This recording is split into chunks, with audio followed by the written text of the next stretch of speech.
Então, bom, eu primeiro quero agradecer a todo mundo, né? Obrigada por estarem aqui hoje, uma quarta-feira, 17h30, 1º de abril. Falando nisso, o pessoal estava achando que era mentira, tá, Maurício? Por causa do dia, que era história, que era lorota, mas deu bom. E para quem não me conhece, meu nome é Jaqueline Nascimento, eu faço a organização desse clube de leitura, mas eu sempre digo que o clube não é meu, o clube é nosso, porque ele é construído no coletivo. E o livro que nós fizemos, essa última leitura, foi o livro que é a Orientação a Objetos Sólidos para Ninjas, do Maurício Anish, que está aqui hoje com a gente. Quero agradecer novamente, Maurício, muito obrigada por esse tempo, pela sua disponibilidade, por ter respondido lá a mensagem no LinkedIn. Eu mandei despretensiosamente, falei, poxa, será que vai rolar? E eu fiquei muito feliz que deu certo. Prazer é meu, gente. Bom, eu acho assim, vai estar aberto para todo mundo para perguntas, tá, gente?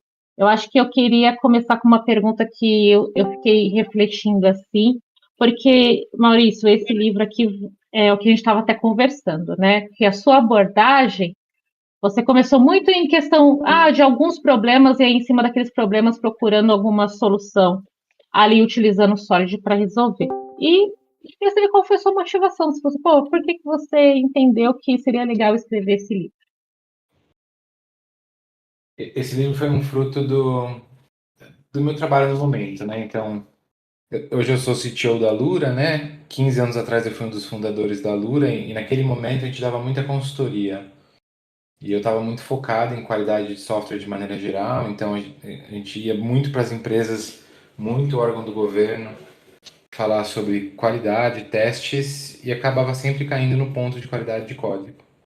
Então era um assunto muito recorrente ali nas conversas com os diferentes times. E aí eu falava tanto sobre o assunto e discutia tanto sobre o assunto que em algum momento ficou tudo na minha cabeça. E aí eu decidi só formalizar um pouquinho no livro. Apesar de que eu acho que eu acabei reescrevendo ele umas 3 vezes antes de chegar na versão final, de realmente chegar até a metade, joga fora, porque a editora não gostou, faz de novo até que chegou no modelo final ali. Então deu um pouco de trabalho, mas a motivação foi essa, saiu só das conversas que eu estava tendo na época com as empresas que a gente dava consultoria. E eu acho que até puxando para essa questão, né? Porque a gente sempre fala muito sobre a questão de qualidade de código, como a gente pode trazer mais qualidade, mais performance. E dentro dessas consultorias, né? Você sentiu que ainda está no mercado? Porque, poxa, a gente não ouve Solid de agora, né? A gente sempre ouve a respeito. O que você entende que parece que essa necessidade de sempre revisar e a gente não se atentar tanto quando a gente está fazendo o nosso código, assim? Você ficou mudo para mim.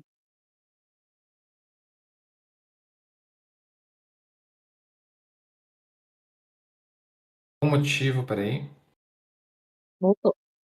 voltou? Por algum motivo o meu Mac ainda conectado no meu celular, então eu tô usando o microfone do meu celular aqui.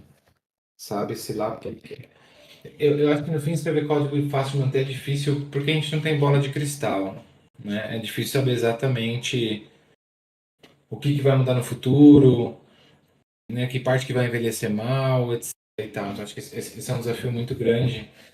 E aí meio que não importa quanta energia você põe, vai ter sempre decisão que, né, no ano seguinte você não gosta, porque de novo não tem bola de cristal.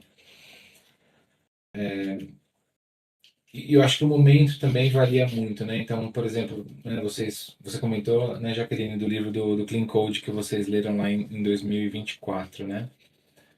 Se você acompanhar o Bob Martin ali, mesmo no começo dos anos 2000, que foi quando ele começou a falar muito sobre assunto, programação extrema e tudo mais, né? Kent Beck focava também muito nessa parte de qualidade de código. Eu acho que naquele momento, 20 anos atrás, a gente acreditava muito que a gente queria, nosso sonho ali era escrever software que durasse para sempre, né? Era, era aquela ideia de, pô, eu vou escrever o software uma vez, eu não quero nunca mais ter que reescrever ele, né? Então a gente criou um monte de formalização em cima um pouco desse princípio. 20 anos para frente, a gente começou a entender que código ele não precisa sobreviver tanto tempo, né? Então né? A gente começou a pensar em, pô, ao invés de um serviço grande, vou fazer um serviço pequeno, porque uma das vantagens do serviço pequeno é que eu posso jogar fora e fazer de novo, e é muito mais barato que eu jogar aquele meu monolitão de 70 milhões de linhas de código. E agora é o outro momento dessa revolução toda, com AI mostrando que código é absurdamente descartável, né? Se você não gostou, você joga fora, você pede pro Claude, pro Codex, ele vai escrever de novo. Então, eu acho que sempre foi uma mistura dessas duas coisas, assim, é difícil saber escrever código de qualidade, porque a gente não tem bola de cristal, e o quão importante e o quanto eu quero que esse código dure para sempre, né? E a gente vai brincando muito nesses eixos. Combinei um pouco dois assuntos diferentes na tua pergunta, tá, Jaqueline? Perdão, mas acho que é uma mistura Imagina. dessas duas coisas na minha cabeça, sabe? Hoje, por exemplo, né, eu nem lembro que ano que eu escrevi esse livro, né? Deve ter sido 2014, alguma coisa assim, né? Eu acho que naquele momento mesmo, né, 10, 12 anos atrás, eu era muito mais xiita em relação àquelas práticas do que eu sou hoje. Hoje eu tendo a aceitar um código mais feio, né, código que fere algumas das práticas que eu mesmo escrevi no livro, ou das práticas lá do Bob Martin, do Kent Beck, porque, né, eu acho que a gente está num momento onde o código é um pouquinho mais descartável, né? Não 100% dele, mas já tem um pedaço muito maior do que 10 anos atrás que é mais descartável que dá para jogar fora. E aí acho que é fazer esse trade-off, entendeu? E começar a entender onde que é o meu código tem que durar para sempre, o que que é descartável. Eu acho que tem muito esse ponto do como que o código é descartável hoje, porque o quão fácil ele está sendo escrito, né? Bem escrito ou mal escrito, ele está sendo escrito muito facilmente do que como a gente escrevia anteriormente. Apesar de ter vários recursos, de pesquisar na internet, ter o Stack Overflow, ter livros, mas a escrita era ainda, a gente tinha um preciosismo ainda com o código. Com certeza. E eu vou dar um contra-exemplo aqui, né? Eu vou dar uma palestra no Rio daqui 2 semanas exatamente sobre design de software e eu falo um pouquinho dessa parte do código ser mais descartável e tá tudo bem ele ser um pouco mais descartável, né? Mas acho que mesmo com AI tornando o código descartável, essa habilidade de perceber pontos de flexibilidade no código, que eu bato muito no meu livro, né? Ainda vai ser fundamental, né? Eu vou dar um exemplo aqui, isso aqui é pré-AI. Então, quando eu trabalhei na Adyen, que é uma fintech, né, uma das maiores fintechs aí, nós tínhamos um desafio ali que era todo dia as bandeiras de cartão de crédito mandavam para gente os novos ranges de cartão de crédito. Ó, cartão de crédito de 1, 2, 3, 4 até 5, 6, 7, 8 é Visa, Brasil, etc e tal, né? E eles começaram com a implementação mais simples possível, sei lá, a primeira implementação 30 anos atrás da Adyen, Visa. Aí foi para Mastercard, colocou um segundo bloquinho de código, Ctrl+C, Ctrl+V, só adaptou um pouquinho para Mastercard ali, continuou repetindo para as próximas bandeiras que eles começaram a integrar no mundo inteiro e tal. Em algum momento o time tomava conta disso, e aí, claro, é sempre um dev, coitado, né, que acaba virando dono desses pedaços de códigos horrorosos. O cara tava ficando louco, né? E quando a gente entrou para olhar, ele mostrou ali, tinham 37, esse era o número, 37 blocos de código de 20 linhas, uma quase igual à outra, né? Claro, com pequenas variações, porque a vida é ainda mais complicada, né? Mas eram 37 blocos. E aí ele começou um trabalho de refatorar, né? Pensar em uma interface para abstrair os principais problemas, e essa mil linhas, de repente virou um códigozinho desse tamanho, onde cada uma dessas bandeiras passou a implementar a interface mais plugável. Claro que tinha zero testes, né? Porque ninguém testa um negócio um monstro desse. Começou a ter teste. Então acho que mesmo nesse mundo de AI, apesar do código ser descartável, ainda vai ter essa diferença, sabe? Do aqui eu preciso de uma abstração, você ensina para AI que ó, eu quero uma abstração. Porque senão ela vai continuar vomitando código nessa maçaroca gigantesca, ela vai se perder no momento também, entendeu? Sim, e dependendo do tamanho que fica aquele seu contexto, né? Eu trabalho bastante hoje com Deivin. E a gente tem sempre uma preocupação em não deixar o contexto muito grande, porque realmente ele alucina, né?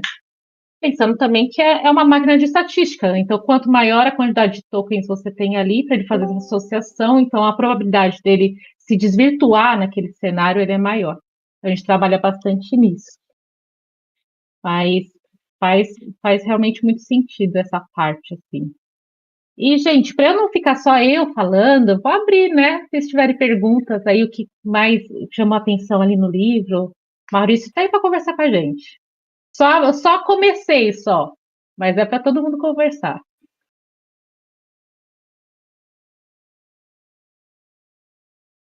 Quem quer Boa noite, começar? pessoal. Eu começo. Boa noite, Eu sou o Silvio, pessoal, tudo bem? tudo bem? Maurício, de antemão, obrigado pelo curso de TDD. A Loura, muito legal. É, cara, eu fui revisitar hoje os primeiros capítulos ali do livro e falando um pouco ali a respeito do, do princípio de inversão de dependência. Você faz uma abordagem legal ali falando sobre acoplamento. E aí a gente. Foi algo interessante que eu notei ali. Eu queria que você discutisse um pouco sobre a questão de bons acoplamentos e baixos acoplamentos. Bons acoplamentos eu vou chamar, são aqueles que seguem o princípio, né, da inversão de dependência, uma vez que eu tenho uma classe que depende de uma abstração, né? Eu tenho um detalhe que depende de uma abstração, muito claro isso. E baixo acoplamento é quando eu tenho uma classe mais coesa, uma vez que eu deixo ela muito mais específica e com poucas dependências. Dá para a gente alcançar um meio termo disso? É possível ter uma classe altamente coesa cujos acoplamentos sejam exatamente melhores possíveis, ou seja, bons? Ou você acha que isso é utópico? Talvez no nosso dia a dia a gente não vai conseguir alcançar e a gente vai ter que lidar com trade-off.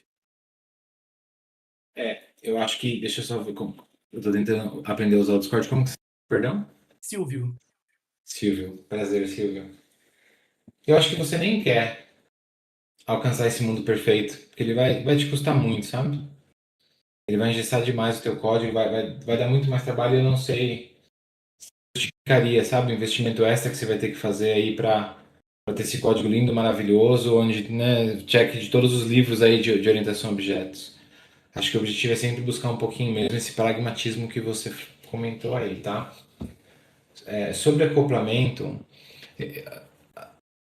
eu acho que a coisa que eu mais penso hoje, né? E aí, gente, eu escrevi um livro novo pela Manning, então eu nunca sei agora o que eu falo, estava no meu livro de 10 anos atrás ou no meu livro mais novo, tá? Então me Tudo perdoa se eu bem. comento que não está nesse livro.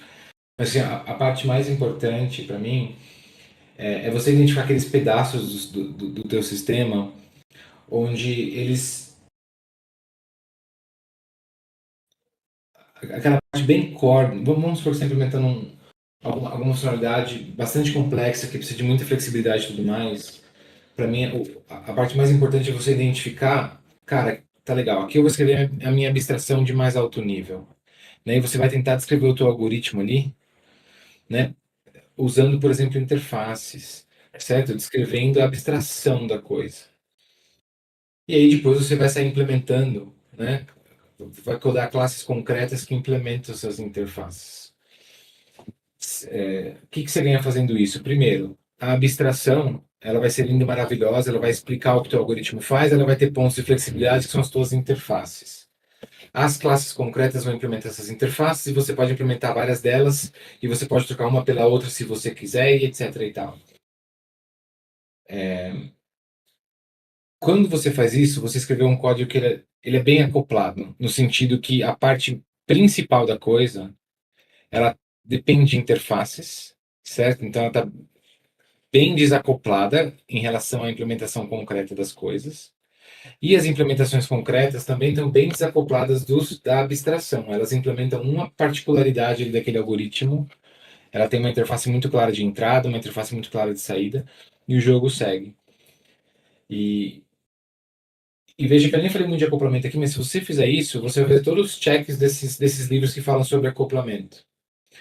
Tá? Eu acho hoje muito mais fácil, ao invés de a gente ficar discutindo aqui, né, o sexo dos anjos, isso é muito acoplado, isso é pouco acoplado, isso é bom acoplamento, isso não é mau acoplamento, para mim é muito melhor hoje frasear isso no sentido de eu vou separar o que é alto nível do que é baixo nível. Que é basicamente, se você pegar ali como Bob Martin descreveu lá o Deep no livro dele, é isso que ele está falando ali, né?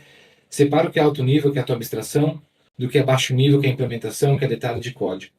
Se você achar os pontos ali no seu sistema onde você tem que fazer isso, porque você sabe que aquela funcionalidade vai ser mais complicada, cara, você vai se dar super bem. Né? E aí acabou essa discussão aí, tá acoplado, entendeu? Consegui trazer um ângulo diferente aqui para você, Silvio? Sim, sim, ficou legal. É porque, na verdade, às vezes, principalmente ah, quando estamos sob pressão para desenvolver algum produto, geralmente nunca se tem prazo suficiente, é tudo para anteontem, né? E aí, querendo ou não, nós somos tentados pela busca de certo nível de perfeição para evitar retrabalho, né? E a gente acaba caindo em overengineer, e isso é um problema, porque às vezes você vai acabar tentando buscar esse mundo perfeito da qual você descreveu, talvez antes mesmo de uma necessidade, né? Então, a minha pergunta foi mais voltada para se em algum momento na sua carreira você tentou encontrar sei lá, um método, um processo de buscar uma classe coesa, né? Ou seja, com baixas dependências e poucas, né? E essas dependências serem mais desacopladas possível, né? Assim, do ponto de vista da abstração.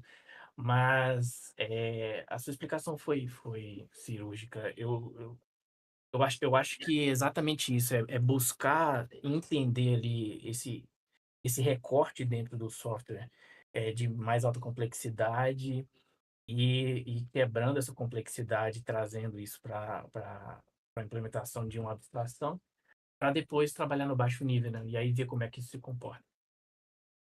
E você comentou ali, né, de não fazer overengineering e quando tá talvez processando todas essas ideias, né, e pressão do chefe, etc e tal. E aí, Silvio, eu acho que eu não achei nada melhor do que experiência, sabe? Você vai codar, você vai tomar uma decisão errada, você vai fazer over-engineering, você vai fazer under-engineering de vez em quando, e aí você vai maturando aí, né? E de repente essas coisas começam a ficar muito mais naturais. Então,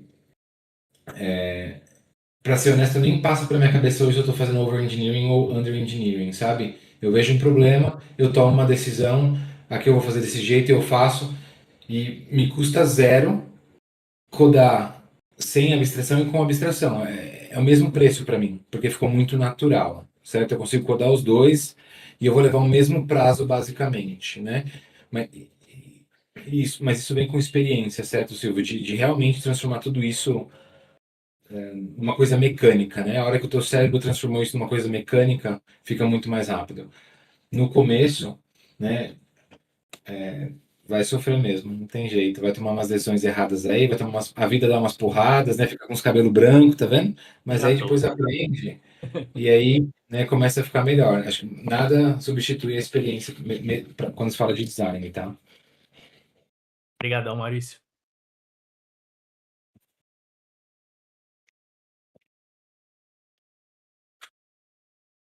Opa, Maurício, boa noite. Boa noite. Parabenizaram pelo curso de testes. Eu queria te parabenizar pelo curso de padrões de projeto, que foi mind-blowing para mim há uns 8 anos atrás. Meu sonho era ter te encontrado nos corredores da Kaelon, mas eu nunca tive a chance. Eu gostaria de saber se o TDD na era de IA, ele passa a ser ainda mais importante ou menos importante, já que o código é, de certa forma, descartado com mais facilidade. Boa. Como você chama? Pode me chamar de Vinícius. Ou do que você quiser, eu sou seu fã, cara. Prazer, Vinícius. Super prazer. E eu tô de volta, né, em São Paulo, então quem sabe a gente se encontra em algum evento. Eu fui no escritório da Kaelon na terça-feira, mudou, né? Agora são estúdios de gravação e tudo mais, e bateu aquele saudosismo, né? Eu não ia lá faz No uns mesmo 15 anos, prédio? no mesmo prédio. Da Vergueira ali? Legal. É. Tá, sobre TDD. Eu não. Sobre TDD em si, né? A arte de escrever o teste antes do código, nesse mundo de AI, e aqui pensando no mundo agêntico, certo? Você vai pedir para o Claude escrever para você o código de cabo a rabo, você dando basicamente uma especificação em texto, e ele vai vomitar todo o processo ali para você. Eu não acho que faça muita diferença você pedir para o Claude escrever o teste antes ou depois, certo? O importante é você dar aquele mecanismo para ele, tipo assim, ó, você só vai falar que terminou quando os testes passarem, quando a minha análise estática passar, quando os testes que já existem passar, e etc. Né? O que eu acho, eu vou tentar generalizar agora, o que eu acho fundamental nesse mundo de AI é a gente ter esses guardrails muito bem preparados. Guardrails no sentido de mecanismos que me falam se o que a IA implementou funciona ou não. E eu acho que testes automatizados, no sentido do developer tests, né, o teste que você escreve como pessoa, o teste de unidade com JUnit e tudo mais, ele é só a pontinha do iceberg. Porque se você já usou Claude, Codex e tudo mais, você já percebeu que ele é muito bom de escrever teste que passa. Difícil é saber se ele escreveu um bom teste. Né? Então, ele fazendo 3D ou não, ele vai produzir um monte de teste, vai ficar lindo e maravilhoso, vai ficar tudo verdinho. Agora, quer dizer que dá para deployar essa funcionalidade ou não? Então, acho que a gente vai ter que se reinventar aqui no sentido de adicionar ainda mais mecanismos de verificação para garantir que está tudo funcionando. E para mim, o futuro vai ser também conectar esses agentes, não só com a parte de verificação, onde eu verifico antes de deployar, mas depois que eu deployei, esses agentes vão ter que fazer o que a gente antes fazia de maneira um pouco manual. Deploya com feature flag, abre só para 2% dos usuários, monitora log, monitora alerta, se explodiu faz rollback, se não explodiu espera 20 minutos, abre para 5% dos usuários e repete. Eu acho que a gente tem que começar a redesenhar esses guardrails, sabe? Por exemplo, code review. Será que ainda faz sentido o code review? A gente está multiplicando por 10 a quantidade de código que a gente escreve, certo? Dá para revisar tudo que a IA escreve? Não sei. Todas essas perguntas estão bem abertas, sabe? Muito em aberto. Então, na Alura, a gente está revisando o código, mesmo código escrito por AI. A gente está batendo muito forte agora de que o teu PR tem que ser minúsculo, porque se você deixar o Claude, vai abrir um PR de 2.000 linhas que faz tudo, certo? Porque ele é absurdamente top e faz tudo o que você quer. Então a gente está forçando muito a galera a começar a abrir PRs menores, é um desafio muito grande, certo? Porque como humano, você naturalmente não acha, né? É mais difícil você abrir um PR de 5.000 linhas, porque você não consegue produzir 5.000 linhas tão rápido, né? Agora o Claude consegue em um minuto. Então acho que assim, e essa é a decisão certa? Tô falando que você tem que fazer igual? Não, tô falando que todo mundo, a gente como comunidade, esse é um buraco a ser explorado, sabe? O que eu tô batendo muito forte também é feature flag nesse momento. Tocou na funcionalidade core da plataforma, pelo amor de Deus, põe um feature flag, vamos abrir isso parcial para os usuários, porque, né, tá tudo bem ter um bug em produção, desde que os usuários não vejam, né? Tá tudo bem. Então, e se os usuários começarem a ver, volta atrás, né? Então, acho que é esse tipo de coisa que a gente vai ter que pensar, sabe? Faz sentido, Vinícius? Total, Maurício. E eu vou usar essa frase. Faz sentido ter bug em produção, a não ser que os usuários não vejam. Vou usar para a vida. Faz. Mas, E assim, e tem uma coisa, gente, Vinícius, que Big Tech já percebeu há muito tempo, certo? Que não tem como garantir que tudo funcione, ainda mais num sistema absurdamente complexo. Então, mesmo que você verificou o máximo que você pode, você vai deployar código quebrado. O que que você tem que fazer? Garantir que o custo do código quebrado é barato, né? Voltar para trás seja barato, né? E se tem um código bugado, ele tem que ter o menor impacto financeiro possível. Como que você faz isso? Vai abrindo devagar. Né? Nos meus últimos, eu até falei esses dias pro pessoal da Luna, nos meus últimos 5 anos, eu não me lembro de ter deployado uma funcionalidade que era user-facing sem uma feature flag e voltar para trás. Né? Isso aí é lição de Big Tech. Então, esse vai ser um outro ponto onde os Big Techs vão ainda mais sair na frente do resto. Porque eles já têm essa infraestrutura há anos, entendeu? Isso é natural para eles há anos. Essa ideia de deploy parcial, de que código sempre vai estar quebrado em produção e tudo mais. A gente agora que é pequenininho, que nunca precisou pensar nisso, porque produz muito pouco código no fim das contas, a gente vai ter que mudar. Então a gente vai ter que correr atrás. Obrigado, Maurício. Obrigado, eu. Aí, eu gostaria de fazer uma pergunta, voltando para essa questão do feature flag, né? Porque eu trabalhei numa empresa que a gente realmente era feature flag desde o início e utilizar o deploy com Canary desde o início. Era, era um guideline ali das nossas entregas. Por quê? Porque dava velocidade para a gente entregar as features e dava mais segurança a esses dois processos. Mas uma coisa que eu sentia lá é que a gente se perdia na quantidade de features flags. Depois que o fluxo já estava validado, não se olhava novamente aquele código, para, pô, não preciso mais disso daqui. Então ficava muito código morto.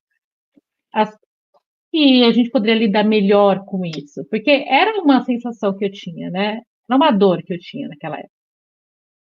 Você, Jaqueline, contanto que se você googlar, a Uber criou até uma ferramenta open source chamada Piranha, cuja ideia era limpar feature flags que não precisam mais. Né? Essa ideia de você. Para quem não sabe como funciona, né, gente? Você coloca a feature flag ali, é como se fosse um if, certo? E aquele if vai executar de acordo com regras que você definiu. Então, só para 10% dos usuários, só para usuários da cidade de São Paulo, né? Super flexível ali para você conseguir explorar a sua funcionalidade dentro do público que você quer. A hora que você bateu 100%, né, você ganhou aquela super confiança, tá tudo funcionando, vou abrir para todo mundo, você abre para todo mundo, e aí você esquece de ir lá no código e remover esse if, né? E o if vem acompanhado do else, porque você sempre pensa no caso do usuário que está com a funcionalidade com a feature flag desligada. Sempre foi um trabalho, a governança em cima disso é super difícil, contanto que a Uber, né, criou até framework para resolver isso dentro de casa. Agora com AI ficou mais fácil. Né? A Google até escreveu um paper, isso aqui é de Opus, tá? Faz um ano que eles escreveram esse paper mostrando que AI consegue remover isso aí muito fácil. Né? Então acho que o futuro, realmente nossa integração contínua está ali plugada, né? Um agentezinho plugado com a tua feature, pô, essa feature aí da Jaqueline tá 100% faz um mês. Jaqueline, vou limpar o código para você. Vai limpar o código, abrir um PR para você, você revisa e aprova. Vai ficar muito mais fácil, sabe? Há um ano e meio atrás eu fiz até uma prova de conceito com o Lama, né? O Lama 13B, né? Imagina só 13 bilhões de parâmetros, né? Mas era o que tinha para ser humano, né? E ele já era muito bom de limpar feature flag, porque no fim das contas 99% é o ifzinho, né? Tira o if ou mantém ou tira o else, né? Remove variável que não precisa mais. O modelo de hoje, como o Opus Codex, ele vai fazer isso com o pé nas costas. Então, é um problema assim, Jaqueline, mas eu acho que a solução está muito perto agora, justamente por causa de AI, tá?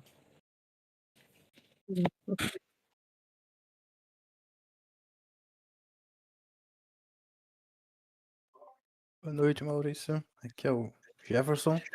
E Jefferson, só que não vou comentar, né, que foi da Uber, mas eu trabalhei na Uber, né, gente? Então a gente recebia, sim, pull request de bot limpando o feature flag, tá? Caramba, É, legal. perdão, Jefferson.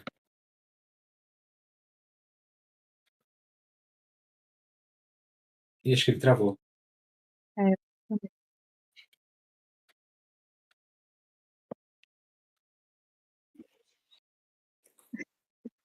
Eu cortei Eu ele. ficaria também. Aí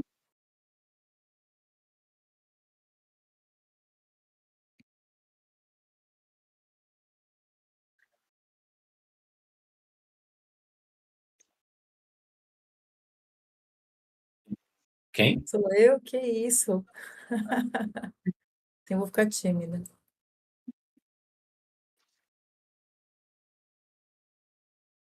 Quebrar o gelo? Se, desen- se desenvolvedores fossem super-heróis, Maurício seria o Superman, com certeza.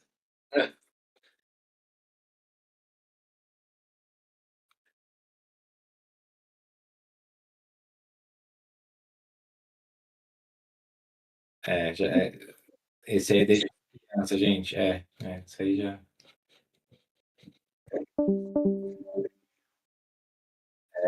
Desde criança, gente.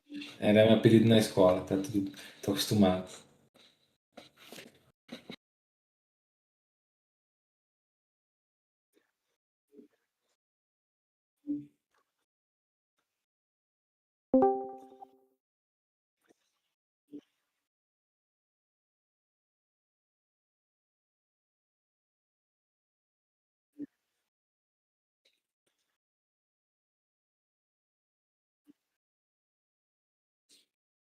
Você diz a nível de código, a nível do quê?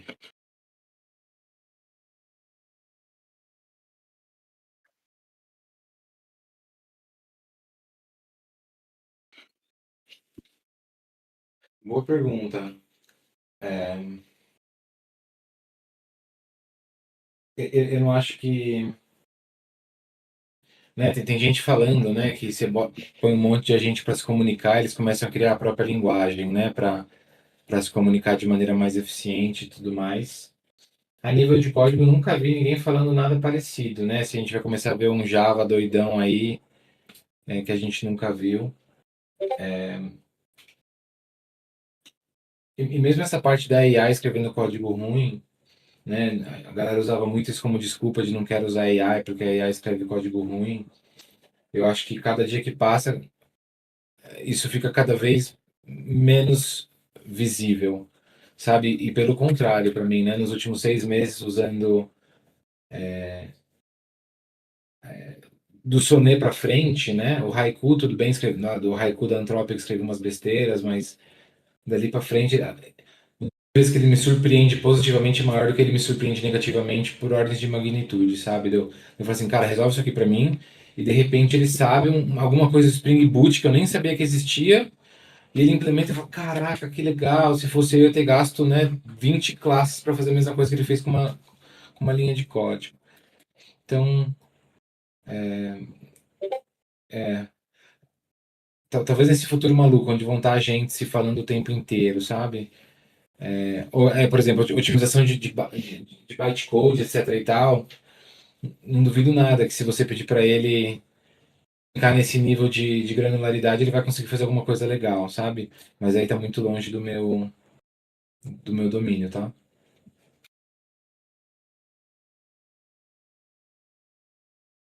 Pegar um gancho do rapaz que E fez o se mexer no comentário. bytecode, quem vai fazer esse PR? Exato, exato. Acho que vai ter muito tempo ainda que eu acho que mesmo que os modelos, se eles chegarem lá, tipo assim, cara, eles podem mexer direto no bytecode e vai ser melhor do que passar pelo Java. A gente ainda vai forçar ele a passar pela linguagem de alto nível, justamente para a gente dar o accountability, né, a responsabilidade ainda para o humano, sabe? Você é o humano que você aprovou, você verificou, você entende o que está acontecendo. Se explodir às 4 da manhã, você está mais ou menos por dentro do que aconteceu e tudo mais. Acho que vai demorar muito para a gente acreditar 100% que isso pode ser completamente autônomo, sabe? Eu acho que enquanto a gente não confiar e o humano for o responsável, a gente vai forçar ele a trabalhar pela linguagem de alto nível. Esse é o meu feeling só, tá?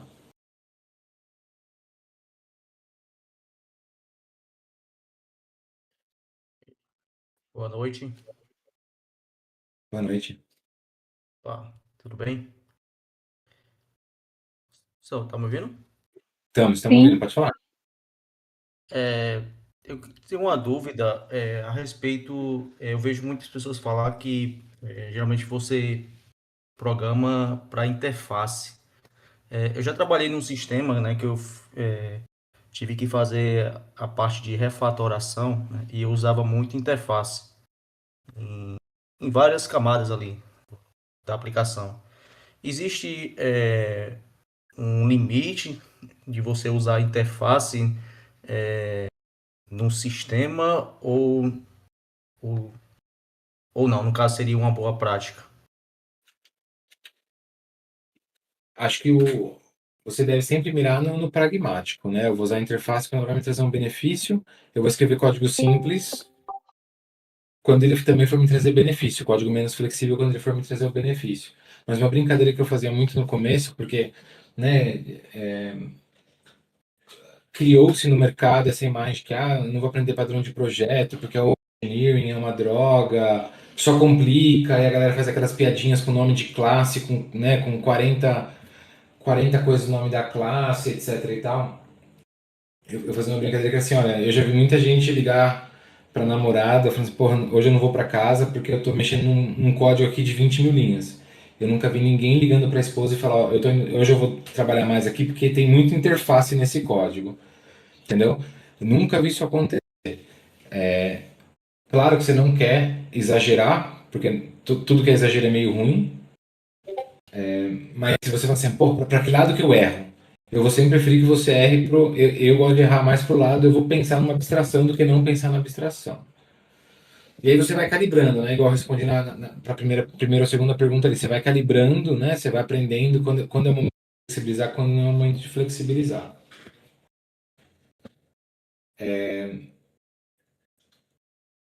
Faz sentido? É, faz sentido, né? Porque assim, né? Às vezes eu mesmo tinha a percepção que em algumas situações não tinha uma certa necessidade de você ou implementar uma interface. Talvez não sei. Porque, tipo, fica meio a ideia que toda classe que eu vou criar, né, eu vou também criar uma interface que vai implementar aqueles métodos para aquela classe. Então É. ficou essa ideia, entendeu? Acho que assim, a hora que você mete uma regra dessa de que tem que ter interface para tudo, você já errou, certo? Porque essa regra não deveria existir, deveria ser muito contextual, muito baseada ali em experiência, no que você conhece do requisito. Então, né, e isso sim era uma coisa bastante errada, né? Quando a galera decidiu, vamos seguir aqui o Clean Architecture, será o quê? By hook aqui, tudo tem que ter interface, tem que ter essa camada aqui, tem que ter a camada ali. Esse tipo de definição um pouco mais rígida me incomoda, sabe? Eu não consigo ver muito valor. Dito isso, eu acho que uma coisa muito legal que a linguagem Go mostrou para todo mundo, né? Porque até então, né, acho que todo mundo tinha meio que se convencido que a boa linguagem de programação para software enterprise era uma linguagem orientada a objetos que suportava outras coisas de vez em quando, certo? Então, Java, C Sharp, é OO por padrão, só que você pode escrever um pouquinho de funcional, você pode programar de maneira procedural se você quiser, né? E acho que Go trouxe a outra perspectiva que é, pô, mas se a linguagem for uma linguagem mais procedural, com mecanismos de flexibilização como exceção. E fez muito sentido para mim, porque no fim das contas, né, se você está codando ali um sistema enterprise, né, super focado no banco de dados, né, ou seja, grande parte do trabalho é vai no banco, pega informação, massageia a informação, devolve para o banco. 90% do que você faz numa aplicação dessa é mover dados de um lado para o outro. Né? Você não precisa de muita flexibilidade ali, você precisa pensar em como você controla o workflow, né? Porque isso tem que acontecer, depois isso tem que acontecer, depois aquilo tem que acontecer, mas você precisa muito menos de abstração. Então, acho que tem um pouco disso também, sabe? De que a gente acabou abusando de interface para sistema de software que não precisava disso tudo. Então, tem um pouco disso também, né? Na Alura, né? Então, imagina assim, gente, uma plataforma de ensino à distância, né? Se você já usou uma plataforma dessa, você entende ali, cara, tem curso, aula, vídeo, exercício, etc e tal. E aí uma porrada de endpoint que basicamente muda tudo, né? Um curso, marca que você respondeu um exercício, marca que você completou o curso e tudo mais. Isso é basicamente código procedural, certo? Não tem muito o que inventar interface, né? Vem informação, mastiga informação, pega do banco, pega do cache, sei lá o que e tal. Interface começa a fazer mais sentido, por exemplo, nós temos um mecanismo gigantesco para entender se você tem acesso a um determinado curso, certo? Se você compra para a empresa X tem acesso a tal catálogo de cursos, se você compra para outra empresa, tem acesso a outro catálogo. Ali a gente meteu um pouco de flexibilização no código. Porque esse novo tipo de regra cai o tempo inteiro, certo? Fecha um contrato com uma empresa grande, eles vêm com uma regra nova, a gente tem que implementar. Então, nesse tipo de aplicação, isso é mais uma exceção do que uma regra. Legal? Então, leva muito contexto também em consideração para não sair vomitando abstração sem precisar. Obrigado. Um exemplo disso que eu encontrei há um tempo atrás foi na utilização de lambdas ali na AWS, né? Porque a lambda, o fundamental é que ela faça alguma coisa bem pequenininha e resolva logo, né? Ela pode até rodar no máximo 15 minutos, assim por diante. E tinha sido implementado ali algumas chamadas de API numa lambda, e eu acho que foi muito nesse contexto de overengineering, porque a pessoa utilizou arquitetura hexagonal para fazer aquelas chamadas de API dentro de uma lambda. Eu falei, Mas por que você fez tudo isso, né? Se era só uma lambda, era algo tão pequeno, era só chamar, tratar alguma coisa e voltar aquela informação. É muita questão desse trade-off, né? E eu acho que a sensibilidade com o decorrer do tempo, poxa, preciso usar mesmo tudo isso? Ou eu posso reduzir aí a questão dos meus recursos? O que vai me trazer mais benefícios naquele momento? Exato, exato. Maurício, Né, Silvio de quando eu novo. falei na resposta, no momento eu falei, né, vale a pena você focar no lado da interface. No momento que eu falei aquilo, eu me arrependi, porque também na minha cabeça assim, pô, vou meter uma regra. Né? Não tem regra, né? O negócio é você levar de acordo com o teu problema, né? E acho que a melhor regra aqui, se fosse para inventar uma, é, cara, pende pro lado da simplicidade, né? Eu também penso Desculpa, assim. eu cortei Porque alguém. alguém. É o Silvio, eu tinha uma outra pergunta que me veio à cabeça aqui. Eu não sei se em algum momento você já comentou isso. Eu tenho acompanhado alguns dos seus comentários lá no LinkedIn. É, cara, com o avanço da IA, você acha que dominar a sintaxe de linguagem sei lá, tirar certificações dessas linguagens, em alguma medida vai ser descartável, dado o caráter efêmero de código-fonte daqui para frente? Pois é, essa é uma pergunta difícil, né? Porque, de maneira geral, eu não acho que o papel do engenheiro de software vai morrer. Eu acho que ele vai mudar, como toda profissão vai mudando ao longo do tempo, né? Eu acho que, de maneira geral, a gente vai ser obrigado a ser muito mais focado no produto, porque agora, né, tem espaço para todo mundo pensar no produto. Vai ter que ser um arquiteto, garantir que a IA escreve código dentro dos padrões que você quer. Teve um post muito legal, vou compartilhar com vocês, o pessoal da Vercel, que era sobre o uso de agentes de maneira responsável, e para mim ele toca muito no papel do dev ali, né? Que fala um pouquinho ali de você ser o arquiteto e tudo mais. Agora, em termos de conhecimento puro, né? O que esse engenheiro de software do futuro vai ter que saber? Eu acho que ele vai ainda ter que saber muito de arquitetura. Acho que a arquitetura vai ter um papel fundamental há muito tempo, né? De você saber decidir se você vai escolher entre a tecnologia de cache A ou B, e se você quer fazer uso de uma lambda ou não, e modelar a tua fila, e como que vai ser a DLQ, como que é retry, blá blá blá. Acho que esse papel de arquiteto de software ele vai ficar cada vez mais importante, né, para você garantir e falar para sua AI, esses aqui são as minhas restrições, você só pode codar dentro dessas restrições, né, restrições arquiteturais aqui. A super baixo nível, será que o dev tem que entender ainda a hora de colocar um ponto e vírgula? Né? Ele tem que saber que em Java abre-se chaves e em Python é um tab? É uma boa pergunta, né? Não sei dizer. Mas assim, quando eu trabalhei na Uber, eu caí de paraquedas lá e não sabia nada de Go. E eu já estava usando AI para codar. Então eu consegui codar bastante no meu primeiro mês, sem saber basicamente zero de Go. Fui aprendendo sob demanda, né? Porque você vai lendo o código que a AI gera, você vai estudando aos pouquinhos. E eu saí da Uber e eu me considero uma pessoa super básica em Go. Eu fiz muito commit lá, muito mesmo. Eu fiquei nos top 5% maiores committers da base da Uber no ano passado. E eu sei básico de Go, porque a LLM sabia dos detalhes da linguagem. Só que eu tenho, né, anos aí programando, então foi muito mais natural para fazer essa inferência de como o Go funciona. Será que um dev está começando hoje? Se a gente pular a parte de formação dele, de linguagem de programação, como que vai ser esse dev no futuro? Eu tenho as minhas perguntas sobre isso. A Alura, né, e tem claro, a minha opinião e a opinião da Alura como formadora aí de pessoas no mundo tech e tudo mais, a gente não está descartando ensinar programação básica para as pessoas. A gente ainda está ensinando, a gente vai meter AI, né? Então desde o começo ela vai saber que você tem que usar o Claude para codar, o Codex para codar, mas a gente vai passar pelos fundamentos com essa pessoa. A gente não descartou isso ainda.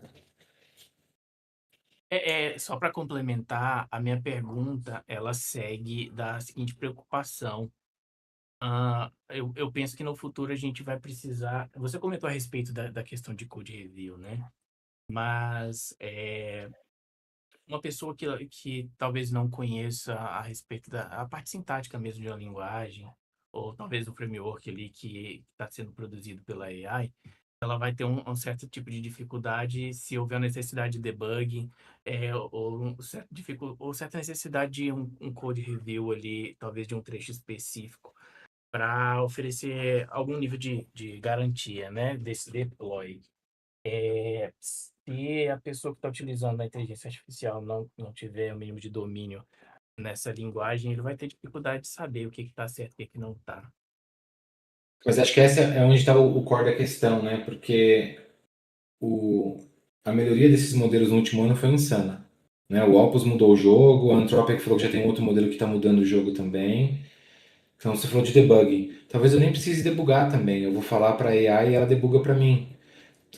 Essa parte mais baixo nível de ler código é onde está a principal incógnita, né? O quanto que você vai ter que ler código no futuro. Hoje a gente já tem que ler porque a gente não confia na AI. Mas de um ano atrás era 10 vezes pior. Sabe? A melhoria em um ano foi de 10x, entendeu? E talvez esse ano, até o próximo ano, vai ser de 20x. Então, na parte da escrita do código, em si, da linha de código, eu acho que é onde está a questão, sabe? E aqui eu já estou tentando aceitar para mim que vai chegar um momento onde ler código vai ser mais a exceção do que a regra. Acho que esse dia não está tão longe da gente. Hoje, você basicamente já faz um monte de coisa sem ler código. Imagina daqui 2 anos, quando esses modelos estiverem voando ainda mais.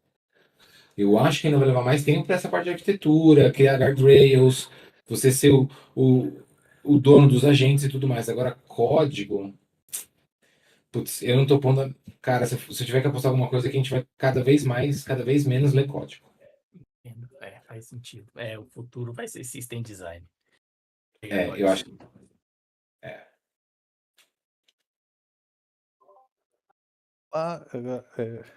Eu tinha caído. Agora deu certo. Agora deu certo. Vai. Bom, é uma honra falar com você, Maurício, porque, assim como o Vinícius, o primeiro curso que eu terminei da Alura foi do padrões de projeto, e era você que deu a aula lá sobre os impostos e tal. E aí, desde então, eu comecei a acompanhar você, né, desde quando você estava como professor na Holanda. E aí, esse livro em específico me ajudou demais, assim, tanto na minha última empresa, como em processos seletivos, né? E aí, levando em consideração que é um clube de leitor, eu gosto de ler e me ajudou demais. Aí, quais os seus livros favoritos ou os que te ajudaram a chegar onde você está hoje, se tiver algum? Tá. Obrigado, viu, Jefferson? Feliz que você fez o curso de Design Pattern. Lá no começo eu fui muito influenciado pela galera Agile, de maneira geral, né? Eu fui muito influenciado pelo Kent Beck, fui muito influenciado pelo Bob Martin, muito influenciado pelo Martin Fowler. Eles foram que me deram muito da minha base ali, da minha maneira de... E teve também o Steve Freeman, eu não posso nunca esquecer ele, no livro de Growing Object-Oriented Systems Guided by Tests, né? Acho que esses foram... o Steve até virou um amigo meu, né? Quando eu mudei para lá, ele estava morando mais ou menos perto, a gente se via uma vez por ano e tudo mais. Foram eles que me influenciaram muito na base, assim. Então, acho que muito da minha visão foi muito baseada no ponto de vista deles. O Bob Martin, de maneira geral, eu acabei me afastando um pouco da visão dele. A hora que eu formalizei a minha maneira de pensar, eu comecei a achar ele um pouquinho mais extremista e rigoroso na visão dele sobre código, e a minha já era um pouquinho mais relaxada, dei uma afastadinha ali. Mas ele teve um papel muito importante na minha formação. Livros atuais, né? Se eu pegar aí os últimos 5, 10 anos, que eu gostei, eu falei, pô, isso aqui me deu uma visão que eu não tinha ainda, né? Eu acho que a coleção de livros do Sam Newman sobre microserviços foi muito importante para mim. Tanto o Building Microservices quanto o outro dele, quando ele fala de refatorar serviços para microserviços. E acho que os livros são bons porque ele não é apaixonado por microserviço, ele é apaixonado por resolver o problema, né? Então você pega um pouco desse feeling de... E o livro também foca tanto no técnico quanto no sociotécnico, né? E para mim, comecei a trabalhar em empresas grandes e tal, fez muito sentido. Ele caiu, gente? Acho que ele caiu, né? Eu acho que ele caiu. Poxa, Tá com a internet ruim, coitado. Caiu não. Ah, não? ótimo. Ai, Só tirou a câmera, né? Tá bom, tá Porque bom. você citou o livro, aí eu tenho aqui, ó. Ótimo. Esse livro é realmente muito bom. Então, o Sam Newman também me influenciou muito na maneira de pensar. Gostei muito do Team Topologies. Né? Ele está no Brasil, aliás, né? O Manuel Paes, português, um dos autores do livro, ele está no Brasil. Acho que ele vai dar um workshop em São Paulo, em algum lugar aqui.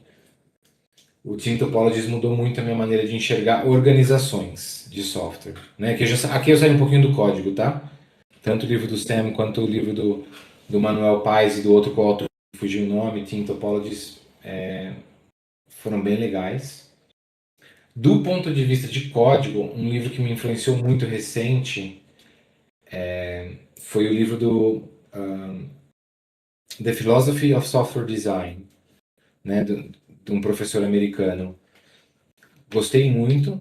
Ele influenciou muito o meu novo livro lá pela Manning, contanto que se você ler o meu livro lá da Manning, você vê que em vários momentos eu discordo dele.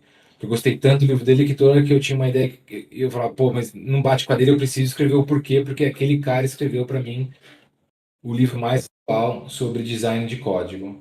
Então esse aí, se você não leu ainda, vale muito, muito a pena ler. a E nos melhor forma últimos... de homenagear alguém é assim, né? Você escreve, ó, por que que eu não concordo? Exato, né? Porque eu falei, pô, ele tem a melhor ideia do assunto, eu preciso... E nos últimos 2 ou 3 anos, eu tenho acompanhado muito a newsletter do Gergely, né? O The Pragmatic Engineer. Ele é um húngaro que mora na Holanda, trabalhou na Uber, e faz uns 3 anos ele começou a escrever uma newsletter, e ele conseguiu um espaço muito grande na comunidade internacional, então ele faz uns deep dives muito legais em como grandes empresas funcionam. Então hoje no canal dele ele acabou de mostrar lá, ele entrevistou o primeiro CTO da Uber, e aí é muito legal, eu gosto muito de agora aprender muito por experiências, né? Tipo assim, cara, que dores você passou, como que você resolveu essa dor, e acho que a nível mundial. No Brasil, acho que quem faz muito bem é o Paulo, né? Da Kaelon lá, com o Like a Boss, com o Hipsters e tudo mais. No mundo internacional, o Gergely está fazendo isso muito bem, entrevistando galera da Uber, Google e tudo mais. Então ele é um cara que eu sigo, pago a newsletter dele, é cento alguns dólares por ano, mas vale muito a pena para ter acesso ao conteúdo privado dele.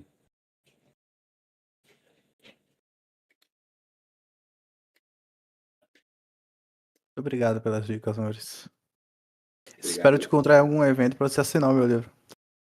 Fechou. Eu batia muita carteirinha em evento, né? Eu ia em todos os eventos que tinham aqui no Brasil, mas no velho, né, Jefferson, a energia vai caindo, né?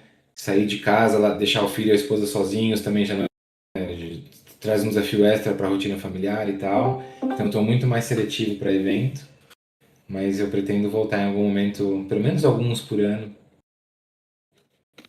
Bora pro TDC Summit, mês que vem. Onde que é? Ser no IMB, se eu não me engano. Legal. Vai falar só Legal. sobre IA. E IA hoje é uma realidade, né, Maurício? Mas assim, as empresas não dão lucro. Você acha que é viável a longo prazo? Eles vão conseguir reverter isso e fazer isso ser rentável para eles, para continuar disponibilizando a IA para a gente? Acho que essa é a pergunta que todo mundo quer saber, né? Será que a OpenAI vai... O que vai acontecer com a OpenAI, Anthropic e tudo mais, né? E o que vai acontecer com a gente, né? Porque eles claramente estão subsidiando o custo dessas coisas para a gente, né? O Claude de $20, o Codex de $20, ele entrega muito por pouco dinheiro, né? Então, por quanto tempo também isso vai ser assim para a gente, né? Aqui é apostar, para mim é muito apostar na democratização da tecnologia, sabe? Então, Já tem modelos que rodam por um trigésimo do valor, que não são tão bons quanto o Opus, mas, né? Então, acho que assim, sem AI a gente não vai ficar. Mas aí, né, qual que é o futuro dessas empresas, etc e tal? Cara, a gente vai ter que ver, né? A OpenAI acabou de ter um round novo aí, valuation de 800 bilhões de dólares. Deus sabe o que significa 800 bilhões de dólares, né? Sam Altman mudando, meu, afetando o planeta inteiro, fazendo acordo maluco aí de memória RAM que faz preço subir, né? Microsoft anunciando 80 bilhões em energia nuclear para manter o data center. Então, assim, o mundo tá maluco, certo? É difícil saber o que vai dar, mas acho que ao mesmo tempo também é um caminho sem volta, sabe? Eu não acho que a gente vai para um mundo onde não tem AI. Então é tentar segurar como respirar, certo? Nesses momentos é difícil de tecnologia, né? Então, a minha esposa, ela é arquiteta, ela usa ChatGPT há poucos meses, então ela, por 2 anos, ela estava fora dessa bolha e para ela, cara, é só um programa de computador que responde perguntas, entendeu? Ela não sabe quem é Sam Altman, não sabe o valuation da OpenAI, então a gente também está na bolha da bolha da bolha e que é muito bom, mas também ao mesmo tempo muito ruim, né? Esse tipo de pergunta, quem está fora da nossa bolha nem passa pela cabeça disso aí, entendeu? Então, eu tenho também tentado trabalhar muito isso no nosso time, assim, esse lado de segurança psicológica, sabe? Que eu acho que é muito fácil a gente entrar numa paranoia maluca aqui de que o mundo vai acabar, a gente tá ferrado, não vai ter emprego para ninguém. Sim, mas eu acho que também tem muita questão de que a maioria das empresas hoje, pelo menos os layoffs que aconteceram semana passada, vem sempre com esse discurso, né? Estamos cortando empregos porque é a utilização da inteligência artificial, né? Então, É, é. não sei até Aquilo quanto é desculpa, né? não, Mas 100% esse desculpa. discurso é ruim, né? Total, assusta quem não acompanha esse tipo de mercado, né? Claro que é mentira, que é AI, né? Eles estão falando ali para o investidor, para a ação subir, né? Tenho certeza que muitas dessas demissões são influenciadas por AI, no sentido de que eu preciso mudar a minha direção aqui, eu vou matar o produto A para investir no produto B, e isso significa que eu preciso contratar pessoas novas, porque as pessoas que estão no produto A não funcionam. Agora, falar que é porque AI trouxe boom de produtividade, isso aí é lorota, né? Lorota. A adoção real é muito menor do que o Sam Altman, o Dario Amodei faz a gente acreditar. E no Brasil, então, nem se fala, né? Semana passada nós organizamos um evento aqui com basicamente líderes de tecnologia. Tínhamos por volta de pessoas, sei lá, 50, 60 empresas diferentes. Foco do evento só AI, evento fechado, né, gente, para empresas que têm parcerias legais com a gente. Quem está usando AI, agentes de código? Duas pessoas. Que times que estão usando? Dois times levantaram a mão das 70 pessoas que tinham lá, entendeu? Então a Caramba. adoção também é muito menor do que a gente acha que é. Tá todo mundo aí naquela fase de como que eu adoto. Né? Você ali usando o Claude é ainda um gato pingado quando você olha para o todo, tá? Então, mas eu entendo o nervosismo aí, porque né, o mundo tá andando muito rápido, né? Acho que o custo de usar a inteligência artificial é muito alto, porque ele não deixa que você aprenda as coisas. E isso, para mim, é meio chato, assim. Eu gosto de aprender, eu gosto de saber o porquê. E ele já te cospe a resposta pronta, assim, você não tem nem que questionar ele, sabe? O custo é É, muito alto. no mundo real a gente sempre teve esse desafio, né? Onde eu paro para aprender e onde eu só sigo em frente porque eu também preciso entregar funcionalidade, né? E você sempre teve esse trade-off e esse trade-off, né? Quanto mais complexo o sistema, mais difícil é, porque mais você escreve código sem entender, né? Essa, É. essa, essa é a realidade. Só que ela complicou ainda mais, porque agora você precisa entender muito menos, né? Antes você tinha que fazer um esforcinho básico para entender, mesmo que você fosse mexer num código. Aí você fala, pô, isso aqui eu vou entender o menos que eu preciso, só quero entregar esse negócio e ir embora, sabe? Mudou um pouco a balança. E aí são perguntas para o futuro, daqui a 10 anos, será que esse fato da gente não estar aprendendo nada mais, né? Como que isso afeta o dev daqui a 10 anos, né? Como que isso vai afetar a comunidade daqui a 10 anos? Difícil saber, né? E Por isso que a Maurício, gente, né, a nossa aposta como Alura é que você ainda precisa aprender o fundamento, entendeu? Você vai aprender a ser um puta de um dev com AI, tem que ser, não tem como não ser, a produtividade é muito grande. Se você não usar o AI, o seu coleguinha vai usar, então você tá ferrado, você vai ser mandado embora. Então, né, o ecossistema vai se alimentar desse jeito, só que a gente acredita ainda na formação da teoria, né? concordo, esses Perdão, te cortei. fundamentos são importantíssimos. E Maurício, só para minha última pergunta aqui. Especialista ou generalista? Boa. Os dois, né? Eu falo pra Aí você me galera, né? entende. Eu falo pra galera, né? Quando você chega ali na. Quanto mais você sobe, mais você tem que entender dos dois. Acho que escolher um só. Como que eu formalizo? Eu acho que quanto mais sênior você fica e você vai crescendo na carreira e de repente você começa, né, a pegar cargos de liderança, diretoria, etc e tal, você tem que ser o profissional mais completo que você pode ser, certo? Porque conhecimento nunca vai ser problema, sempre vai te ajudar. Dito isso, eu acho que elas têm a habilidade muito maior de virar especialista, porque é muito mais fácil você mergulhar fundo no tópico do que você abrir o leque. Abrir o leque é sempre mais difícil, né? Você conseguir balancear ali, pô, é o momento de eu falar de código, é o momento de eu falar de estratégia, né? Isso é uma dificuldade muito grande para dev de maneira geral, para dar o próximo passo.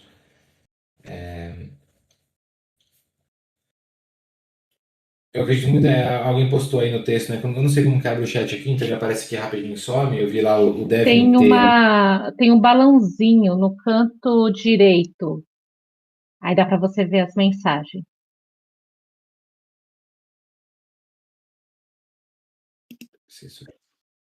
Isso. Ah, legal. Apareceu. Boa. Eu acredito muito ali no Devin ter. Acho que é isso aí, sabe? Acho que tem que ser o mais completo que você puder, em todos os lados, conforme você vai crescendo, sabe? Obrigado, Maurício. É que eu sou javeiro, eu sou fanboy mesmo de Java. E às vezes tem coisas relacionadas assim que eu acho chatão estudar, sabe? Mas com você falando, eu vou estudar. Cara, mas eu também, sabe? Às vezes eu não tenho nada pra fazer em casa, eu vou resolver exercício de cheat code porque eu gosto de algoritmo, entendeu? Mas tem que conseguir abrir o leque, sabe? Eu mandei um post esses dias no nosso canal interno de dev da Alura. O pessoal perguntou muito isso, assim, né? O que é um dev sênior? Eu coloquei, cara, a primeira coisa, claro, é você ser super bom tecnicamente e você conseguir tomar decisões boas de maneira rápida e tudo mais. E aí depois, todos os meus outros pontos eram muito mais sobre liderança e visão de produto. Então, acho que você tem que se completar dos dois lados, assim, sabe? É, complementando o que o Vinícius falou aí, Maurício, dá para focar, ser um especialista apenas em back-end, visto que existem muitas empresas hoje, né, que não vê você apenas como um desenvolvedor back-end, mas você acaba resolvendo problemas delas, né, independente de tecnologia, seja back-end ou front-end. Cara, eu acreditava mais nisso no mundo pré-AI, sabe? Porque eu acho que sempre tinha espaço. Dev Spring Boot 4.3 com JA, sabe? Porque você, numa empresa, está usando só aquela tecnologia e ela quer um super especialista que sabe cada ponto e vírgula ali do framework. Agora, no mundo de AI, isso não é mais um problema, sabe? A AI sabe do Spring Boot 4.3 com JPA e sei lá o que das quantas. Então, esse diferencial que antes existia, eu acho que ele vai ser raro, assim, sabe? Eu acho que ainda vai, com certeza vai ter espaço para o especialista, mas ele vai ser muito, muito mais nichado. Acho que assim, especialista Spring, né? Você via empresa contratando o cara de Spring. Acho que isso não vai acontecer, eu acho, num futuro breve, assim. Eu acho que não tem jeito, aquilo que eu falei, vai ter que começar a abrir o leque aí e começar a entender muito mais de visão de produto, de ser um arquiteto de software, liderança, né, esse tipo de coisa, do que o dev que sabe o framework de core. Então, do seu ponto de vista hoje, para você fazer uma diferença no mercado, realmente desenvolver essas, vamos dizer, soft skills acabam valendo bem mais do que se você saber, sei lá, a fundo o Spring, alguma versão do Spring. Isso sempre foi, certo? Uma palestra do Paulo, de 10 anos atrás, eu estava ainda na minha primeira passagem na Lura, ele tinha um slide gigantesco, assim, o dev não é pago para programar, né? O dev é pago para resolver problema. Porque sempre foi isso, certo? O dev sempre foi pago para resolver problema, só que para AI você tinha que gastar muito tempo escovando o bit, apertando tecla, sabendo como um framework funciona e tudo mais. Então, querendo ou não, tinha espaço ali para o dev que não queria fazer mais nada além disso. Né? Olha aquele dev dele, não fala nada de produto, mas pô, o cara sabe tudo de Spring, então mantém ele. Porque sem ele a gente está ferrado. Hoje, isso aí agora no mundo pós-AI é menos atrativo. Então acho que aquilo que a gente já falava lá atrás, né, do dev não é pago para programar, se concretizou agora com AI.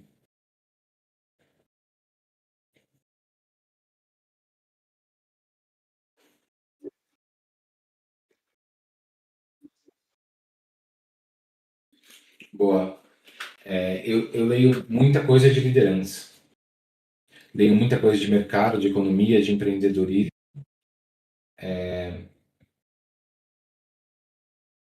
Porque são áreas que eu nunca estudei formalmente, que eu sei muito pouco. Liderança foi algo também que eu aprendi meio que por osmose, sendo obrigado a ser líder de pessoas e tudo mais.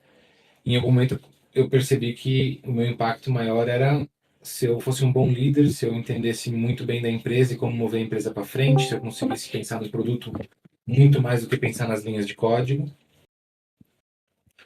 Então esse é o meu foco hoje, como ser humano.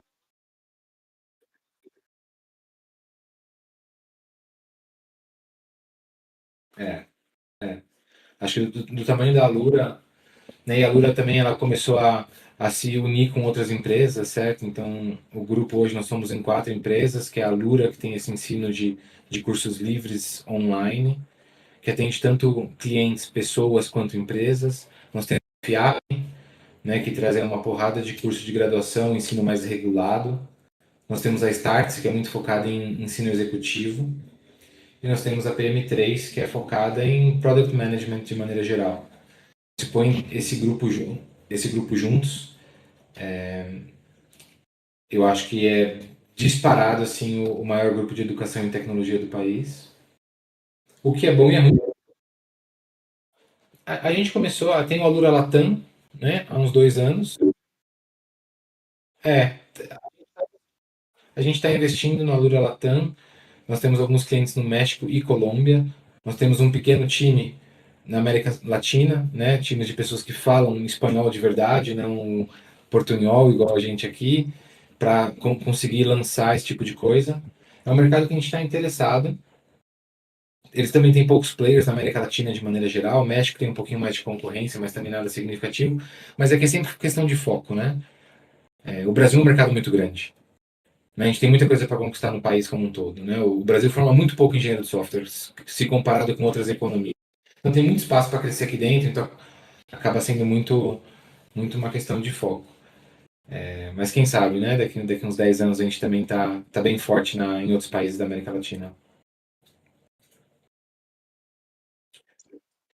Eu não sei quantos cursos a gente tem em espanhol, deve ter uns 300 talvez. Não é pouco, tem um conjunto legal aí.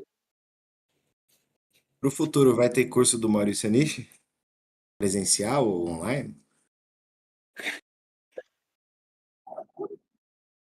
Tem o Dev mais eficiente também, né?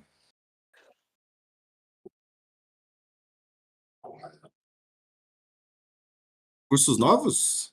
Eu desconheço. Tem um novo, eu tô gravando aos poucos, né? Então, um curso online. Ano passado eu gravei um de testes. Então tem um de testes que deve ter umas 20 horas de conteúdo na Alura. Eu tô gravando um agora de arquitetura. porque acho que era um buraco ali no conteúdo da Alura. E presencial vai ter um curso, a gente vai estar organizando um curso sobre AI, que vai acontecer no escritório da Startse, que é aqui na Avenida das Nações Unidas, aqui em São Paulo, né? E esse curso vai virar online no futuro, mas essa primeira versão a gente quer fazer presencial, para ter contato com pessoa, com líder de tecnologia. Eu até postei no meu LinkedIn sobre isso aí. Sobre dar aula na sala de aula com frequência, não está muito na minha agenda fazer isso, mas vão ter várias dessas participações, não só minha, mas do Paulo, do Sérgio. A gente está querendo também voltar a participar mais de perto das coisas. Pô, eu digo isso porque a Kaelon foi, acho que, o melhor curso que eu já fiz na minha vida e era presencial. Eu acho que não, eu não achei um Legal. curso ainda que superasse isso. E dando essas notícias, você aquece meu coração, cara. Sabe que o mercado está balanceando um pouco de novo, né? Então, no Corona, todo mundo foi no online e as empresas continuaram, né, com curso online, mas agora o mercado está voltando, as empresas estão voltando a falar para a gente que elas querem combinar o online com o presencial. Então, a gente está voltando, a gente tem uma área nova só disso, né, de empresa que quer essa online e presencial. Eu não participei de nenhum. Eu participei de um painel de AI com líderes de tecnologia algumas semanas atrás, mas quem sabe, né, se de repente alguma empresa pede alguma coisa que a gente acha que eu vou entregar melhor esse valor, aí eu vou lá. Vamos ver. Legal que o potencial. Eu também gosto bastante. Acho que essa parte do contato com a pessoa, de aprender falando, né? Conversando e tal, faz muita diferença, né? Essa parte de comunidade. A gente está pensando, recebe, você faz pergunta contextual e tudo mais. Mesmo para a plataforma da Lura, tá, gente? A gente tem planos na agenda aí de começar a trazer isso de maneira mais formal. Tem, né? A Lura sempre teve lá os mecanismos de comunidade, mas é muito mais difícil fomentar, né, a participação das pessoas nesse tipo de coisa, mas a gente está com ideias para começar a fomentar ainda mais. A gente vai trazer novidades em breve aí de eventos síncronos também para pagantes só da plataforma, tá? Da plataforma online. Então aguardem novidades aí. Maurício, eu Oi. acho que eu tenho um tema aqui que eu acho que você vai conseguir saber discorrer bem legal. Queria que você falasse o que você pensa sobre o delegar do pensar, tá? Inteligência artificial e a síndrome do impostor. A síndrome do impostor conectado com esse Isso. novo mundo de Relacionado. AI. Eu acho que assim, sabe uma coisa que a gente na tecla aqui, que eu não tenho a sensação que eu estou delegando meu pensamento para AI. Eu estou delegando a mecânica de escrever código, mas eu não delego a parte de pensar. Eu estou pensando, eu tô no controle e eu só delego que era a parte chata da coisa, né, que é escrever as linhas de código.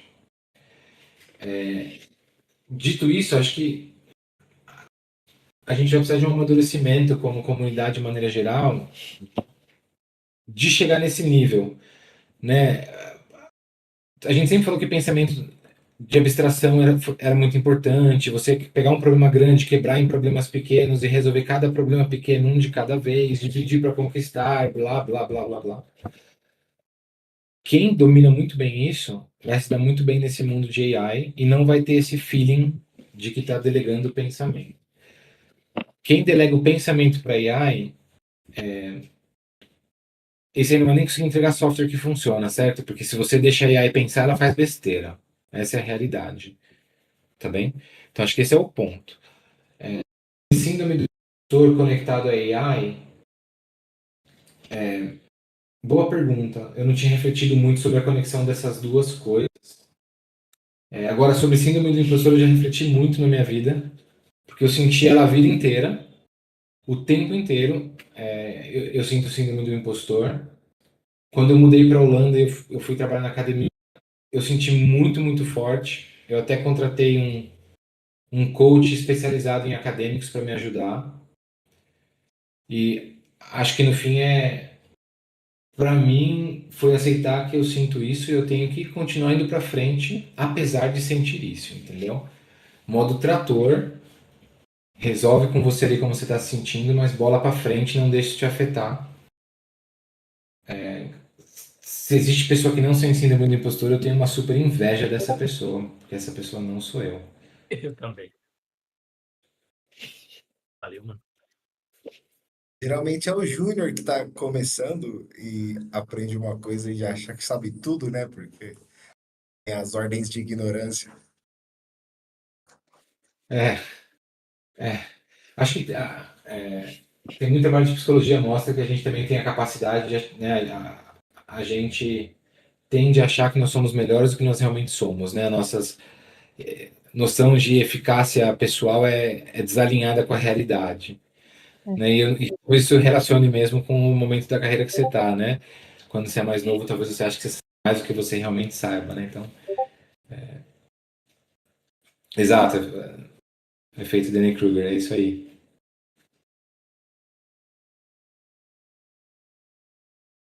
Maurício, ainda nessa questão de era pré-IA e agora com IA, onde o código está sendo despejado por aí, em relação à segurança do código, mudou muita coisa? Tem coisas hoje em dia que a gente precisa estar mais atento, assim? E surgiu algum novo tipo de vulnerabilidade que, sei lá, a gente precisa correr atrás de sempre ter isso em mente quando a gente está fazendo alguma coisa? Acho que do ponto de vista de segurança de código, tem que continuar prestando atenção do mesmo jeito que prestava antes. É sempre, quando se fala de segurança, é sempre gato e rato, né? Porque a hora que você cobriu tudo que a gente conhece, aí o hacker inventa uma outra maneira de te ferrar, e aí você tem que correr atrás. E acho que aqui o desafio com AI é que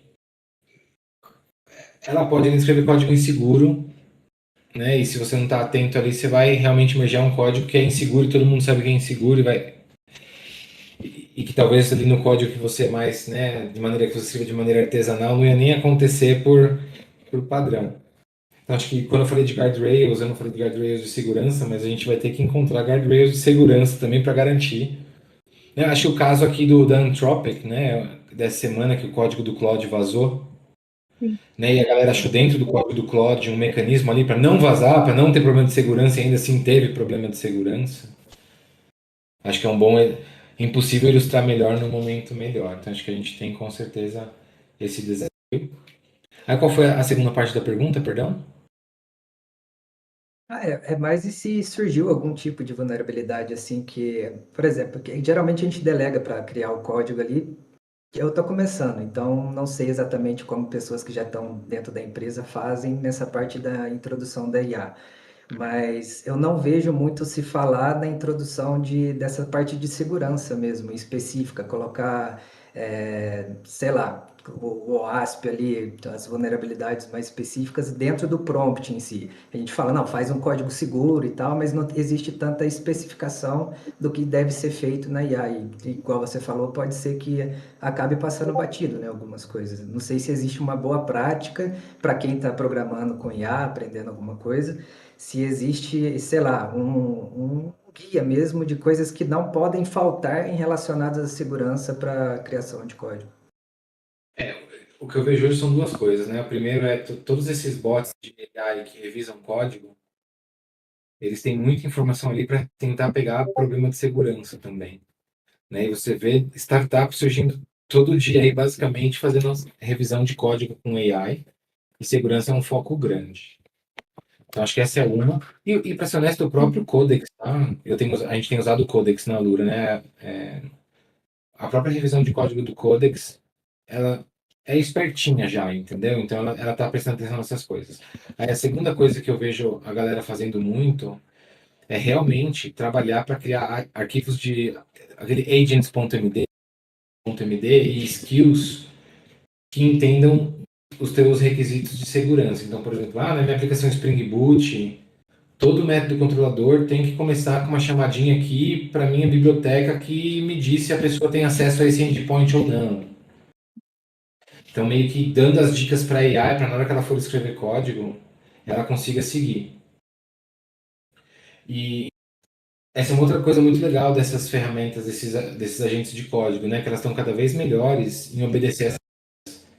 elas cada vez menos pulam essas regras, né? Então você explicou para ela como que é um controlador no teu código, ela vai seguir, inclusive com a regra de segurança. Então são as duas coisas pragmáticas que hoje eu vejo acontecer, tá? E aí, né, o loop, né? Você percebeu que a AI escreveu um código quebrado do ela vai corrigir. E eu sempre falo isso pra galera. Se você teve que corrigir a AI porque ela tomou uma decisão que você não gostou, o teu próximo prompt é agora muda para mim o agents.md para que isso nunca mais aconteça.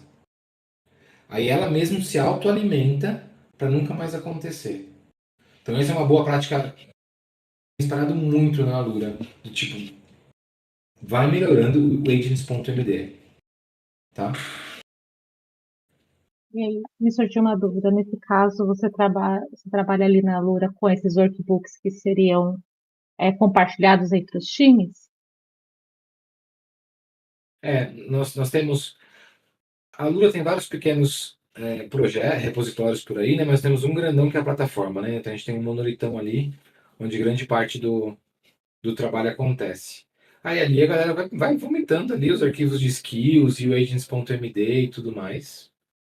Não estamos num mundo onde nós precisamos compartilhar agentes, MD e skills entre múltiplos repositórios, né? Então, para a gente, nós somos uma empresa pequena comparado a bancos e fintechs e sei lá o que das quantas, né? Então, nosso problema de governança de arquivos de agentes ainda não existe. Mas é com certeza alguma coisa que a empresa grande tem que estar muito de olho. A própria Anthropic, né, a versão paga da Anthropic, uma das funcionalidades do Cloud Enterprise é governança de arquivos de agentes, etc. Então acho que vai ter muito espaço para a ferramenta surgindo no começo. Boa. Eu acho que a gente já está partindo para as nossas últimas perguntas, né, gente? Porque já são 8:55. Então, acho que mais umas duas perguntas, aí a gente consegue finalizar. E agradecer, né, Maurício? Pô, muito obrigada. Foi muito bom, cara, apresentar. Fiquem à vontade para me adicionar no LinkedIn. A Jaqueline aprova, eu respondo mensagens no LinkedIn. Tá legal? Então, eu não posso não responder rápido, eu enrolei a Jaqueline de vez em quando ali no tempo de resposta, mas uma hora eu chego lá, também fiquem à vontade.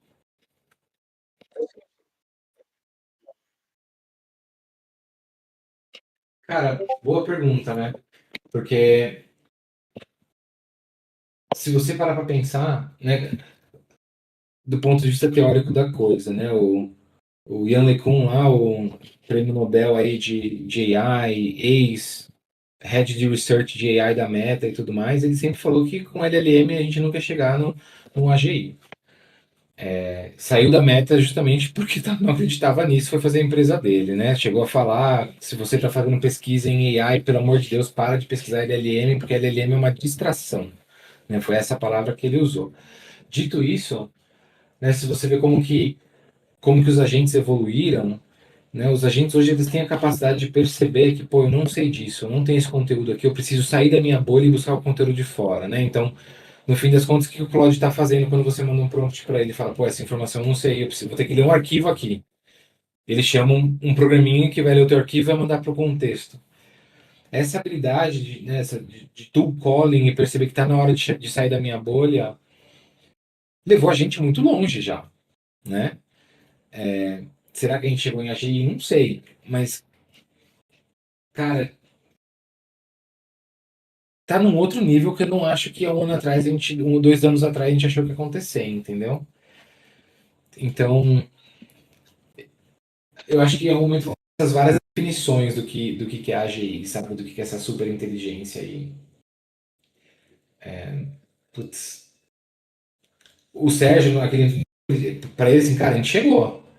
Me fala alguma coisa aí que o Cláudio não consegue fazer, né? O Cláudio consegue fazer tudo, basicamente, né? Se bem explicado, tá um absurdo, né? É uma boa pergunta, né? Quem sabe. Só que acho que aí a resposta boa é vir de alguém que entende teoria mesmo da coisa, sabe? Eu estou muito empolgado de maneira geral, assim, com tudo que está acontecendo. Eu tô tentando ver tudo de um lado mais positivo, assim, da coisa, sabe? Que veio para realmente ajudar a gente a trabalhar, a produzir mais a sociedade.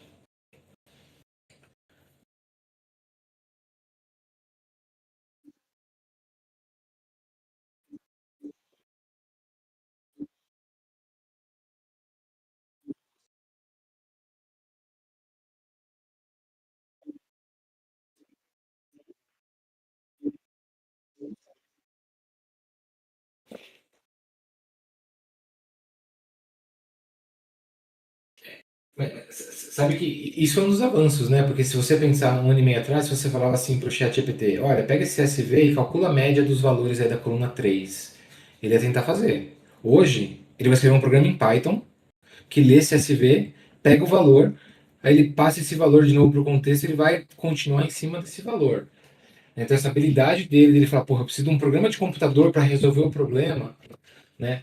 Agora, né, se ele vai conseguir um OpenClaw da vida, né? Eu explico para ele o que eu preciso, ele automatiza para mim, e por baixo dos panos ele está automatizando tudo que é processo da minha empresa. Essa é uma boa pergunta. Teve um post do... Eu acompanho muita galera da 37 Signals, né? O DHH, criador do Rails e tal, a empresa dele e tudo mais. Eu gosto muito deles do ponto de vista de empreendedorismo e como eles enxergam o produto de software. E uma coisa que o, o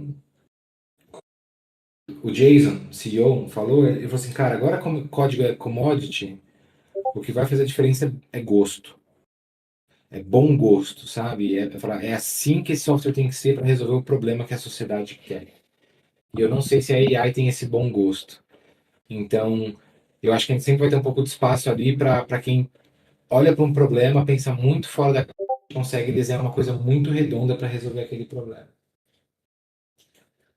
Mas será que talvez seja eu tentando defender, né, a minha utilidade aqui para o resto da minha vida, né, para falar que vai continuar tendo engenheiro de software? Não sei. Bom ponto, né? Horas de conversa de bar, né? Com certeza. Com certeza. Bom, Topo. Conversa de bar, topo. Bora? Bora. eu gostaria de agradecer novamente. Eu ia chamar o pessoal, se vocês pudessem abrir a câmera para a gente tirar uma foto e registrar esse momento. Teve muito conteúdo. Gente, eu fiz um monte de anotação aqui. Vou tentar organizar tudo que eu anotei aqui, mas, cara, foi muito rico, foi muito legal. Muito obrigada.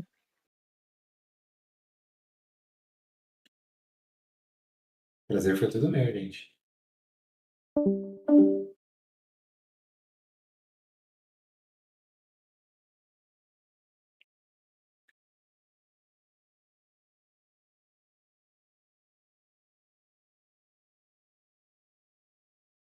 O Johnny que me lembrou da foto, eu sempre esqueço.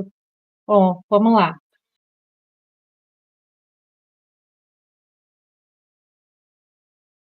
Peraí, que eu acho que tinha uma câmera carregando ainda do Renato. Ai, Renato, eu acho que deu algum problema na sua. Tenta novamente. Boa.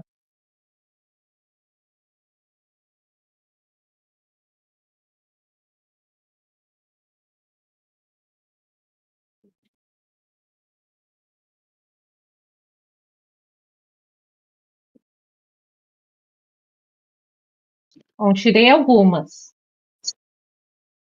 Maurício, mensagem final para gente. Qual o livro que você recomendaria como próximo? O que você acha? Depois dessa conversa Legal. de hoje. Eu acho que se vocês querem ficar nesse tópico de código e tudo mais, é o The Philosophy of Software Design. Esse é muito bom mesmo e vai gerar debates aí. Vou mandar aqui no. Eu não sei se tem versão.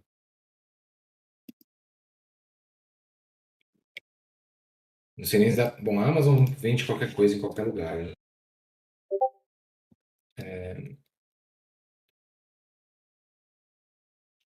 Não sei se tem em português também. Esse é um livro muito bom.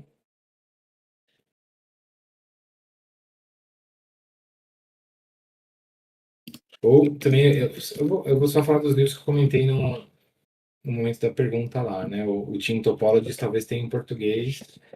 E esse aqui eu acho que é um bem legal se vocês quiserem sair do código e pensar em organizações de softwares. Acho que teve mais um livro que eu gostei muito de ler. Não que tenha mudado minha vida, mas acho que ele é bem legal, em especial para quando você está tentando tomar o passo lá do. Quero dar meu próximo passo na carreira, assim, né? Tô seniorizando cada vez mais.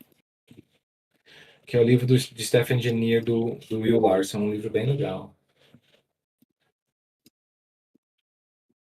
Não mudou minha Aí, vida, mas ele formatou várias coisas de maneira muito legal. Eu gostei bastante de ter lido. opa, a gente sai com bastante lição de casa aqui, analisar os livros, ver o que faz sentido aí para o grupo, mas eu acho que é isso. E muito obrigada. Eu vi sobre a sua postagem lá do curso, eu vou dar uma olhada depois, ver se vai ser presencial. Chamou bastante atenção, eu acho que não tem como fugir dessa questão de inteligência artificial hoje, como foi toda a nossa conversa que foi em volta disso, mas eu também vou procurar. E, galera, eu acho que é isso. Que pena. Foi muito bom, muito obrigada, de Valeu, gente. verdade. E sigam o Maurício nas redes, mandem mensagem para ele porque ele responde. Não é fake news. Era demais, gente. Boa noite. Boa noite, obrigada, pessoal.